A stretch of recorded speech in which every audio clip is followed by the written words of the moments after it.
नमस्कार दोस्तों, मैं कुसुम फिर से आपका स्वागत करती हूँ एक नए वीडियो के साथ। देखिए दोस्तों, आज का जो वीडियो है वो बहुत ज़्यादा महत्वपूर्ण है क्योंकि जो फर्स्ट ग्रेड के विद्यार्थी हैं उन विद्यार्थियों के लिए बहुत महत्वपूर्ण है क्योंकि जो हम प्रागैतिहासिक काल पढ़ रहे थे उसमें हमने जो अब तक पढ़ा है उससे संबंधित कुछ क्वेश्चन हैं प्रागैतिहासिक काल के, जो हम आज इस वीडियो में करने वाले हैं।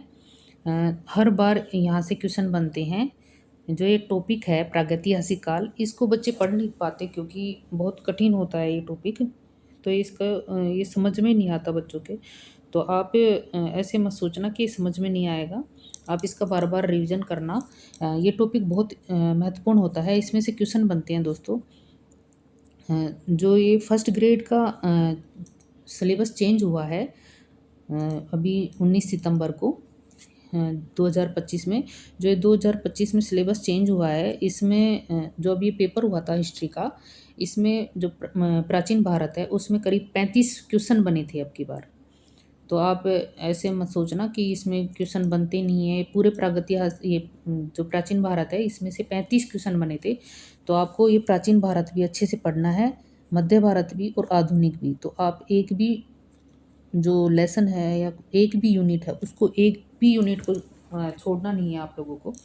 पूरा धीरे धीरे धीरे पूरा करते रहना है क्योंकि अभी एग्ज़ाम में थोड़ा टाइम है।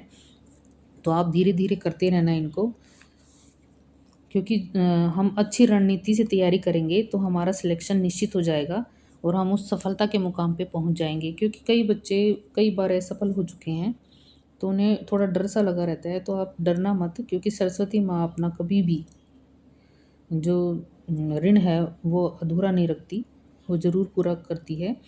तो आप बिल्कुल भी चिंता मत करना और धीरे धीरे पढ़ते रहना आप।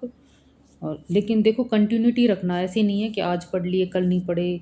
ऐसे नहीं करना है। हमें अच्छे से रोज़ जितने घंटे चाहिए, आप दिन के 6 घंटे पढ़ रहे हैं तो रोज़ 6 घंटे पढ़ना है। कंटिन्यूटी रखनी है, क्योंकि जब तक हम नहीं रखेंगे कंटिन्यू सिलेबस को, तो हम अच्छे से पढ़ नहीं पाएंगे। तो हमें कंटिन्यू रखना है इसको। आज मैं ये क्वेश्चन करवाऊंगी और इसके बाद में जो मैं कल लेके आऊँगी उसमें हम ताम्र पाषाण 2 क्लासों में पूरा कर लेंगे और फिर महापाषाण पूरा हो जाएगा। तो ये अपनी पहला जो टॉपिक है वो पूरा कंप्लीट हो जाएगा। तो अगर आपको मेरा ये वीडियो पसंद आ रहा हो तो इसको ज़रूर सब्सक्राइब कर लेना और हो सके तो शेयर लाइक करना। अब हम शुरू करते हैं आज के क्वेश्चन।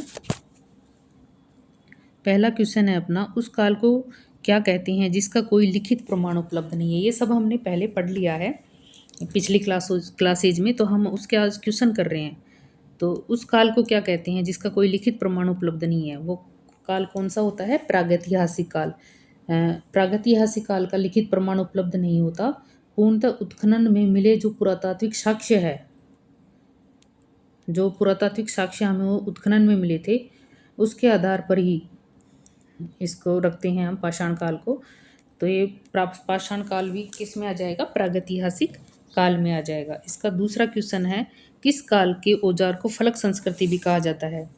तो ये जो फलक संस्कृति है ये किस काल के औजार को कहा जाता है? तो इसमें आ जाएगा मध्य पुरापाषाण काल। कौन सा काल आ जाएगा? मध्य पुरापाषाण काल। ये जो फलक संस्कृति है इसमें ये इसकी प्रधानता थी फलक की, इसमें मध्य पुरापाषाण काल की में। तो इसलिए इसको HD सांकलिया ने मध्य पुरापाषाण काल को फलक संस्कृति कहा है। क्या कहा है? HD सांकलिया ने मध्य पुरापाषाण काल को फलक संस्कृति कहा है। इसमें खुरचनी और वेदक सबसे महत्वपूर्ण उपकरण थे। इसे वेदक खुरचनी संस्कृति भी कहते हैं फलक संस्कृति के साथ साथ। किस काल के औजारों को फलक संस्कृति कहते हैं? मध्य पुरापाषाण काल के औजारों को। मध्य पुरापाषाण काल के औजारों को फलक संस्कृति कहते हैं। खुरचनी और वेदक भी इसमें महत्वपूर्ण थे, इसलिए इसको खुरचनी या वेदक संस्कृति भी कहते हैं। तीसरी आ जाएगी, मानव ने पहली बार आग का उपयोग करना किस काल में सीखा था? तो मानव ने आग का उपयोग करना सबसे पहले सीखा था कौन से काल में? पुरापाषाण काल में। आग का प्रयोग कौन से काल में सीखा था? पुरापाषाण काल में। हमने ये सब पढ़ लिए हैं पहले। पुरापाषाण काल में आग का प्रयोग करना मानव ने सीख लिया था। मानव द्वारा सबसे पहले किस धातु का प्रयोग किया गया था? तो ये तांबे का प्रयोग किया गया था। मानव द्वारा सबसे पहले किसका प्रयोग किया गया था? तांबे का। 5वां क्वेश्चन आ जाएगा अपना, प्रागैतिहासिक काल के शैल चित्रों के लिए प्रसिद्ध भीमबेटका की गुफाएं किस राज्य में स्थित थी? जो भीमबेटका की गुफाएं हैं वो प्रागैतिहासिक काल में किस काल कहाँ स्थित थी? मध्य प्रदेश में।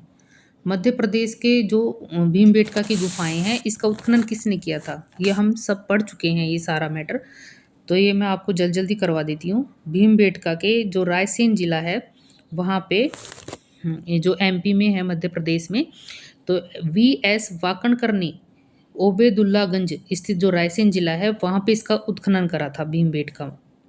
और यहाँ पे हमें क्या मिले थे? शैल चित्र के लिए ये गुफाएं क्या हैं? प्रसिद्ध है। ये जो यहाँ पे जोरा गुफा मिली थी वो भी चित्रकारी के लिए प्रसिद्ध थी।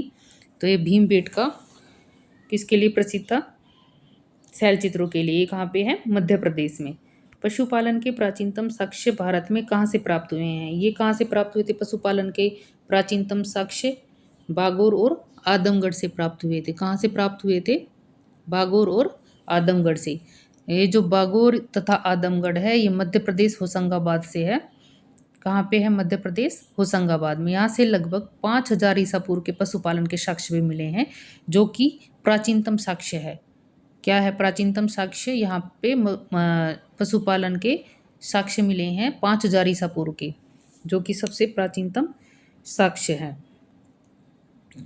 ये जो बागोर है इसको माँ सत्यो कटीला या आदिम संस्कृति का संग्रहालय भी कहते हैं। किसको बोलते हैं? बागोर को महासत्यो कटीला, महासत्यो कटीला या आदिम संस्कृति भी, माँ सत्यो कटीले आदिम संस्कृति का संग्रहालय भी बोलते हैं। बागोर से हमें और क्या क्या मिला था? नरकंकाल मिले थे, अंत्येष्टि के प्रमाण भी मिले थे।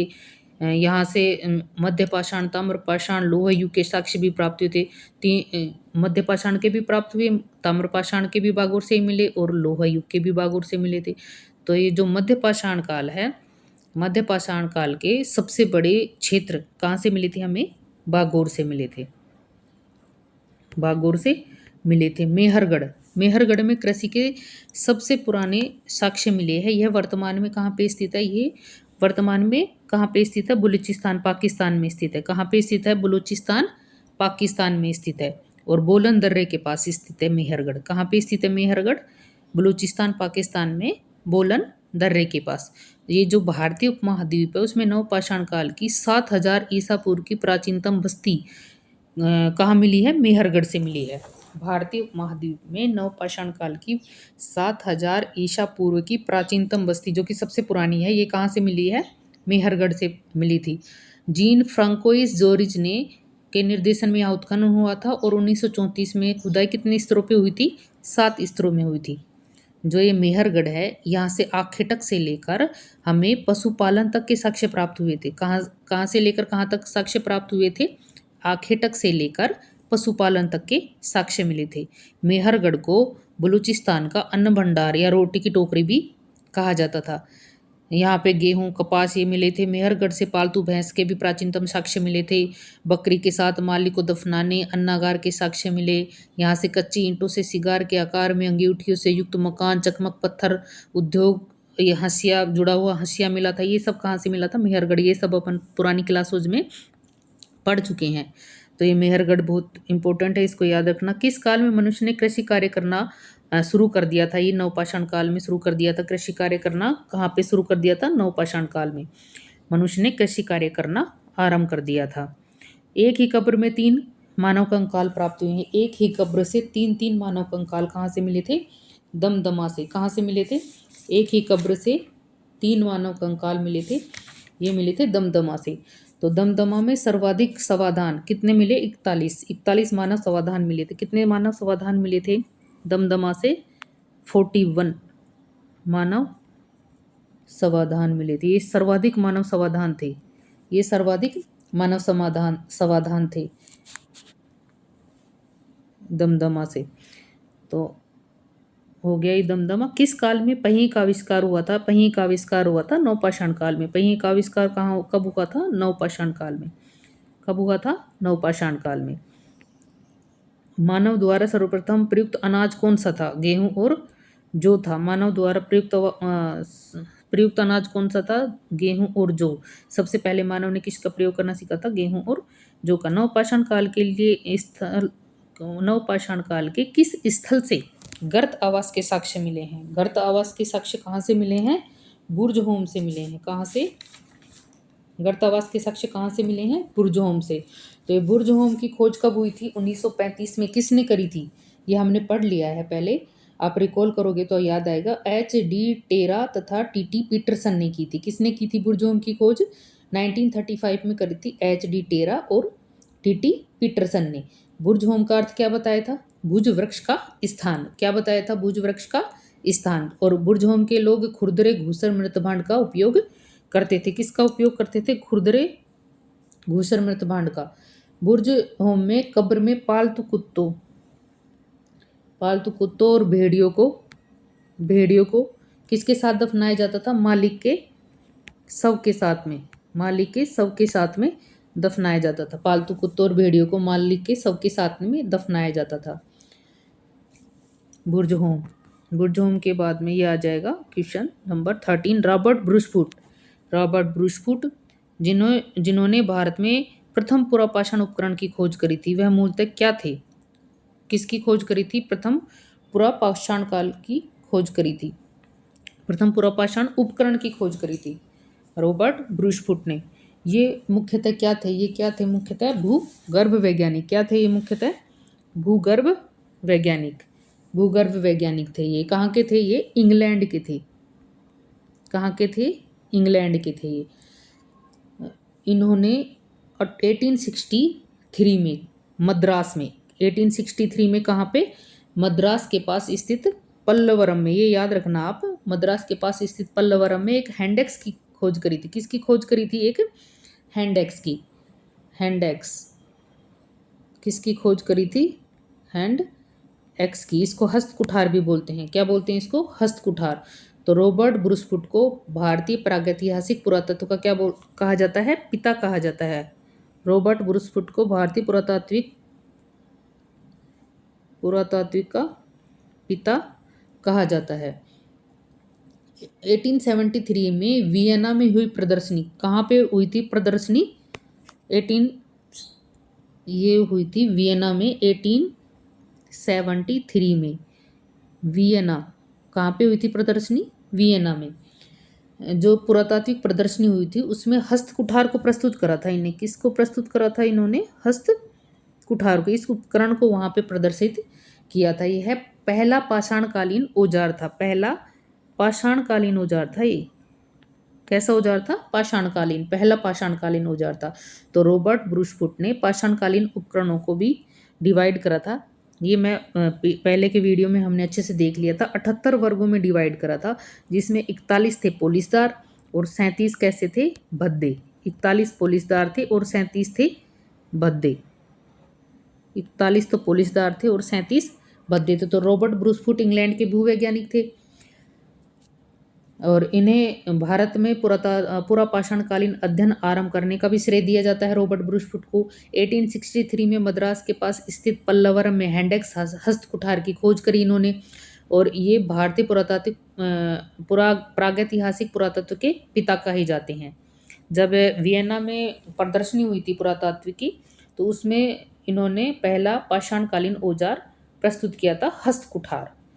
तो और ये जो पाषाणकालीन उपकरण थे उनको भी इन्होंने 78 वर्गों में बांटा था, जिसमें से 41 पोलिसदार थे और 37 भद्दे थे। ये क्वेश्चन आरपीएससी में पहले पूछा गया है कि कितने पोलिसदार थे और कितने भद्दे थे। ये आया हुआ क्वेश्चन है। निम्न में से किस एक पुरा स्थल से पाषाण संस्कृति से लेकर हड़प्पा सभ्यता तक के सांस्कृतिक अवशेष प्राप्त हुए हैं? ये कहाँ मिले हैं? मेहरगढ़ से। कौन से स्थल से मिले हैं? मेहरगढ़ से। एक पुरा स्थल से पाषाण संस्कृति से लेकर हड़प्पा तक की संस्कृति के अवशेष मिले। तो ये मेहरगढ़ से मिले हैं। कहाँ से मिले हैं? मेहरगढ़ से। मेहरगढ़ कहाँ स्थित है? पाकिस्तान। कहाँ स्थित है? पाकिस्तान, बलूचिस्तान में। पाकिस्तान के बलूचिस्तान में स्थित है। भारतीय उपमहाद्वीप में नवपाषाण काल की जो 7000 ईसा पूर्व की प्राचीनतम बस्ती थी, वो भी कहाँ से मिली है? मेहरगढ़ से। 7000 ईसा पूर्व की प्राचीनतम बस्ती मिली है। प्राचीनतम बस्ती कहाँ से मिली है? मेहरगढ़ से। मेहरगढ़ से मिली है जीन्फ। और ये मेहरगढ़ को बलूचिस्तान का अन्न का टोकरा भी कहा जाता है। पाषाण काल का कौन सा स्थल अपनी ताम्रवती सभ्यता के लिए प्रसिद्ध है? कौन सा स्थल अपनी ताम्रवती सभ्यता के लिए प्रसिद्ध है? तो ये कौन सा स्थल आ जाएगा अपना? आहड़। कौन सा स्थल आ जाएगा? सभ्यता के लिए प्रसिद्ध है वो कौन सा स्थल आ जाएगा? आहड़। आहड़ कहाँ पे स्थित है? आहड़ अपने राजस्थान, राजस्थान के उदयपुर जिले में जो बेड़च नदी है वहाँ पे स्थित है। कहाँ पे स्थित है? राजस्थान के उदयपुर जिले में बेड़च नदी के किनारे स्थित है। बेड़च नदी उदयपुर के निकट गोगुंदा की पहाड़ियों से निकलकर भीलवाड़ा में जो बागोद है उसके पास बनास नदी में मिल जाती है। इसको आयड़ नदी या आहड़ नदी भी कहते हैं, बेड़च नदी को। इसको आहड़ को कौन कौन से नाम से जानते हैं अपन? आहड़ को आघाटपुर, आघाटपुर के नाम से जानते हैं। आघाट दुर्ग के नाम से जानते हैं। आघाट दुर्ग या धूलकोट के नाम से भी जानते हैं। इन नामों से इसको जानते हैं। आहड़ का प्राचीनतम नाम ताम्रवती या ताम्रवती नगरी भी है। इसका उत्खनन किसने करा था?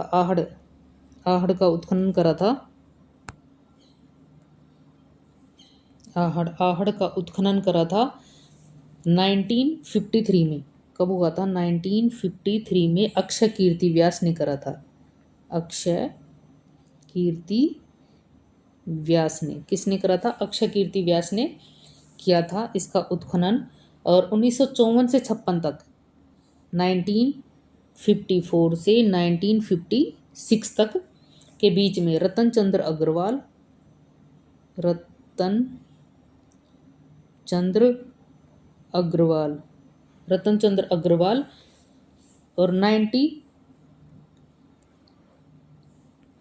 1961 से 62 तक, 1961 से 62 तक HD सांकलिया ने यहाँ उत्खनन कार्य किया।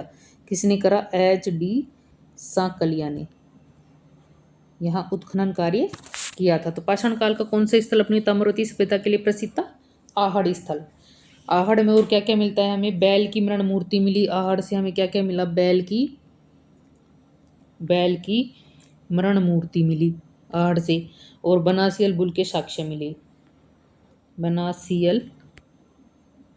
बनासियल बुल के साथ बैल की मृण मूर्ति मिली। इसको क्या बोलते हैं? बनासियल बुल। अनाज रखने के मृत भांड मिले। अनाज रखने के मृद भांड मिले थे। इनको गोरे कोठे की संज्ञा दी गई थी। इनको गोरे कोठे की संज्ञा दी गई थी। तो ये हो गया अपना आहड़। किस प्राचीन काल से धान चावल की खेती सबसे पुराने प्रमाण मिलते हैं? धान चावल की खेती के सबसे पुराने प्रमाण कहाँ से मिलते हैं हमें? ये मिलते हैं हमें कोल्डी हवा। कोल्डी हवा कहाँ स्थित है अपना? कोल्डी हवा उत्तर प्रदेश में स्थित है। कोल्डी हवा कहाँ स्थित है? उत्तर प्रदेश में। उत्तर प्रदेश की बेलन घाटी में स्थित है। उत्तर प्रदेश की बेलन घाटी में स्थित है कोल्डी हवा। यहाँ से धान की खेती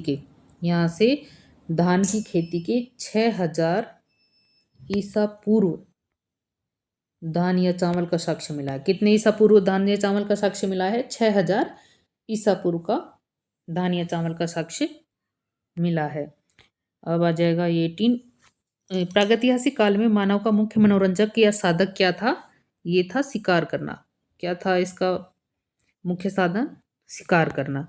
किस स्थल से मातृ देवी की मूर्ति प्राप्त हुई है जो कि प्रागैतिहासिक काल से संबंधित है? हमने सब कुछ ये पढ़ा हुआ है। आप पुरानी वीडियो में जाके देखोगे तो एक एक जो क्वेश्चन हम पढ़ रहे हैं ना, ये इनका सबकी डिटेल हमने पढ़ ली है। ये बेलन घाटी के लोहदा नाला से मिली है। कहाँ से मिली है? बेलन घाटी के लोहदा नाला से मिली है। यहाँ से तीनों भागों में के साक्ष्य मिले हैं। जो ये बेलन घाटी है, यहाँ से पाषाण काल के 3 भाग जो हैं, पुरा पाषाण, मध्य पाषाण, उच्च पाषाण, तीनों के साक्ष्य मिले हैं। यहाँ से हड्डी से बनी जो मातृ देवी की मूर्ति मिली है वो लोहड़ा नाड़ा से मिली है। ये कौशाम्बी संग्रहालय में स्थित है। किस में स्थित है ये? अब ये कौशाम्बी संग्रहालय में स्थित है। कौशाम्बी संग्रहालय में स्थित है ये बेलन घाटी से जो ये मातृ देवी की मूर्ति मिली है लोहदा नाला, ये कौशाम्बी संग्रहालय में स्थित है।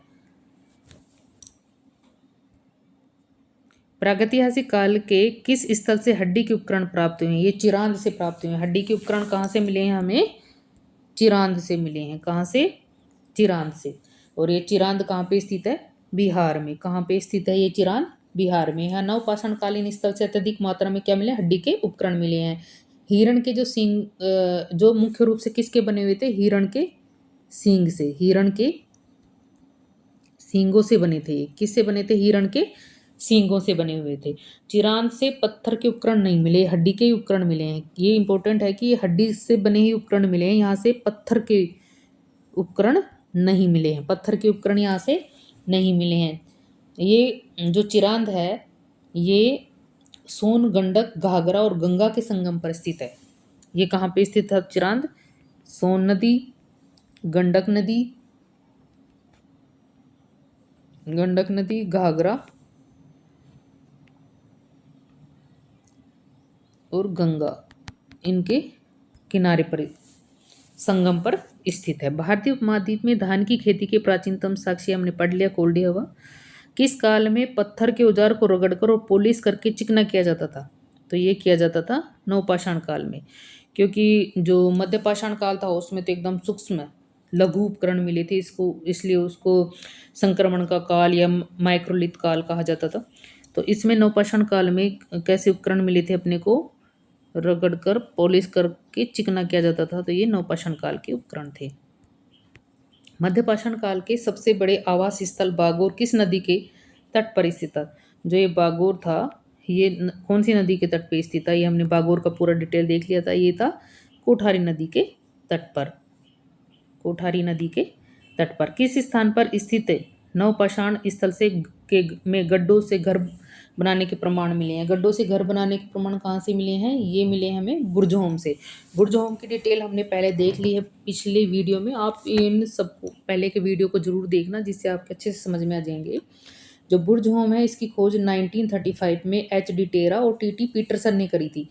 बुर्जहोम का अर्थ क्या होता है? बुर्ज वृक्ष का टीला। ये सब हमने देख लिया था। खुरदरे भूषण मृतभांड मिले यहाँ से, और पालतू कुत्तों के और भेड़ियों को माली के साथ दफनाया जाता था। ये सब। किस पुरापाषाण काल को ब्लेड संस्कृति भी कहा जाता है?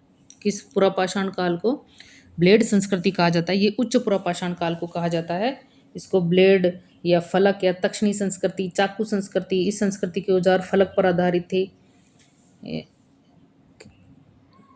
जो उच्च पुरापाषाण काल है, उच्च पुरापाषाण काल, इसको फलक, तक्षणी या ब्लेड या फलक संस्कृति भी कहा जाता है। इसको इन सब नामों से जाना जाता है। जो ब्लेड ब्यूरन संस्कृति है वो चर्ट जैस्पर फ्लिट से बनाए जाते थे। जो ब्लेड ब्यूरन, जो ये संस्कृति है ब्लेड ब्यूरन संस्कृति, ये किससे बनती थी? ये बनती थी चर्ट से, जैस्पर से या फ्लिट से बनती थी। किससे बनती थी? चर्ट से, जैस्पर से या फ्लिट से बनती थी। इसमें लघु उपकरण के, ये तेज धार व लघु प्रकार के उपकरण थे। कैसे उपकरण थे? ये थे तेज धार के और लघु प्रकार के उपकरण थे। इनकी विशेषता थी नए चकमक उद्योग की स्थापना, ये सब थी यहाँ पे उच्च पुरापाषाण काल की। तो अपन ये क्वेश्चन करें आज। अब आप दूसरा जो वीडियो होगा उसमें हम ताम्रपाषाण काल पढ़ लेंगे। ताम्रपाषाण काल पढ़ेंगे। इसके 2 वीडियो होंगे ताम्रपाषाण काल के। कितने वीडियो होंगे? कम से कम 2 वीडियो होंगे, उसमें हम ताम्रपाषाण काल का पढ़ लेंगे। और एक आएगा मध्यपाषाण काल का, तो एक आ जाएगा महापाषाण काल का। किसका आ जाएगा? महापाषाण का। और ये पूरा अपने कंप्लीट हो जाएगा ये टॉपिक पहला। फिर इसके बाद में हम दूसरा टॉपिक स्टार्ट करेंगे। या तो हम सिंधु घाटी सभ्यता कर देंगे, आप बोलोगे जोई, या सिंधु घाटी सभ्यता नहीं तो हम प्राचीन भारतीय इतिहास के स्रोत, इन दोनों में से एक टॉपिक ले लेंगे कोई भी, और फिर उसके बाद में क्वेश्चन आंसर देख लेंगे। और अपने ऐसे धीरे धीरे करके प्राचीन भारत हो जाएगा, उसके बाद मध्य भारत लेंगे, फिर आधुनिक, फिर विश्व का इतिहास और राजस्थान, ऐसे कंप्लीट कर लेंगे। आप मेरा सहयोग देना, और अगर आपको ये वीडियो पसंद आए तो प्लीज़ इसको शेयर, सब्सक्राइब और लाइक करना। Thank you.